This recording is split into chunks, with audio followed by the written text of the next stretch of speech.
berguru sabar dan menahan amarah. Kisah Nabi Zulkifli mengingatkan setiap calon pemimpin untuk sabar dan mampu menahan amarah. Apalagi setiap hendak memilih keputusan. Kisah Nabi Zulkifli AS tak banyak diceritakan di dalam Al-Quran. Nama Nabi Zulkifli setidaknya disebut 2 kali, yakni dalam surat Al-Anbiya dan Sad. Salah satunya menekankan bahwa Nabi Zulkifli termasuk dalam golongan orang-orang yang sabar. Kendati tak banyak dikisahkan dalam Al-Quran, namun Zulkifli termasuk dalam 25 nabi dan rasul yang wajib diimani umat Islam. Dalam surat Al-Anbiya ayat 85-86 Allah berfirman, "Ingatlah kisah Ismail, Idris dan Zulkifli. Mereka semua termasuk orang-orang yang sabar. Kami telah memasukkan mereka ke dalam rahmat kami. Sesungguhnya mereka termasuk orang-orang yang saleh." Berdasarkan riwayat, Nabi Zulkifli memiliki nama asli Basyar. Sementara Zulkifli merupakan julukannya yang berarti orang yang sanggup memegang amanah. Zulkifli adalah putra Nabi Ayub yang selamat dari reruntuhan rumah Nabi Ayub. Ia dikenal sebagai pemuda yang taat beribadah. Bahkan disebut sampai melakukan salat 100 kali sehari. Sikap sabar dan dermawan yang melekat pada Zulkifli membuat dia disukai banyak orang. Zulkifli tinggal di negeri Rom yang dipimpin oleh seorang raja yang sudah tua. Sejumlah riwayat menyebut raja itu adalah Nabi Ilyasa. Raja yang telah renta itu berencana mencari penerus takhta kerajaan. Setelah berunding dengan penasihat kerajaan, raja pun menggelar sayembara guna mencari penggantinya. Seluruh masyarakat yang berminat diminta hadir di halaman istana.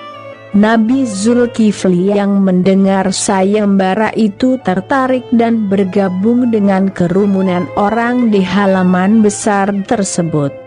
Raja lalu mengumumkan sayembara mencari penerus takhta kerajaan dengan persyaratan berpuasa di siang hari, beribadah di malam hari, dan menahan diri dari sifat marah. Mendengar persyaratan itu, kerumunan pun terdiam. Tak ada yang berani menerima persyaratan tersebut. Lalu, Nabi Zulkifli mengangkat tangan seraya berkata bahwa ia menyanggupi seluruh persyaratan itu. Sontak, semua warga terkejut dengan keberanian Zulkifli lantaran ia masih sangat muda. Raja memastikan kesanggupan Zulkifli untuk memimpin kerajaan. Setelah itu, Zulkifli diangkat menjadi raja. Nabi Zulkifli ikut dalam sayembara menggantikan raja di negeri Rom. Ujian amarah saking sabarnya Zulkifli, setan pun sampai tak suka melihatnya. Hingga pada suatu ketika sekelompok setan menyusun rencana untuk membuat Zulkifli marah. Setan menyusun tipu muslihat dengan menyamarkan sebagai lelaki tua dan datang ke istana menemui Zulkifli. Setelah memaksa masuk dan berjumpa dengan Zulkifli, setan itu menyampaikan maksudnya. Setan yang sudah menyamar sebagai lelaki tua itu mengadu, ada seseorang yang menganiayanya. Karena itu ia meminta Zulkifli untuk menghukum penganiaya tersebut. Namun, Zulkifli menolak permintaan tersebut. Dia memberitahu bahwa untuk menyelesaikan persoalan maka perlu keterangan dari kedua belah pihak. Oleh karena itu, Nabi Zulkifli lantas meminta setan yang menyamar manusia itu untuk datang besok malam bersama dengan orang yang dituduhnya melakukan penganiayaan. Keesokan paginya, lelaki tua itu datang kembali, tetapi seorang diri. Nabi Zulkifli pun kembali menyampaikan permintaannya untuk menghadirkan pula orang yang dituduh menganiaya. Setan yang menyamar lelaki tua itu diminta datang lagi malam harinya. Hingga pada hari ketiga orang itu datang kembali. Nabi Zulkifli tetap sabar menemuinya.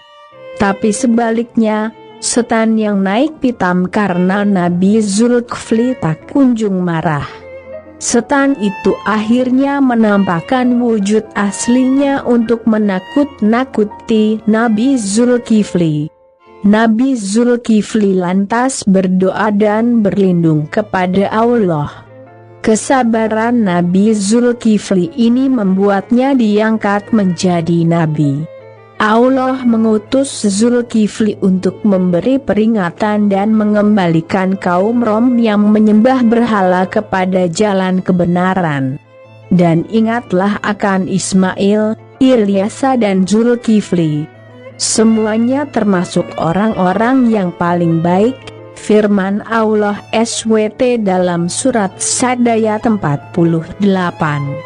Dari kisah Nabi Zulkifli dapat diambil sejumlah hikmah dan pelajaran.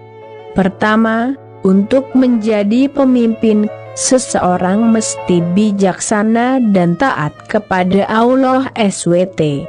Seorang pemimpin juga mesti adil dan hendaknya tak mengambil sembarang keputusan untuk warganya. Pemimpin juga mesti sabar dan mampu menahan marah untuk dapat mengambil keputusan yang tepat.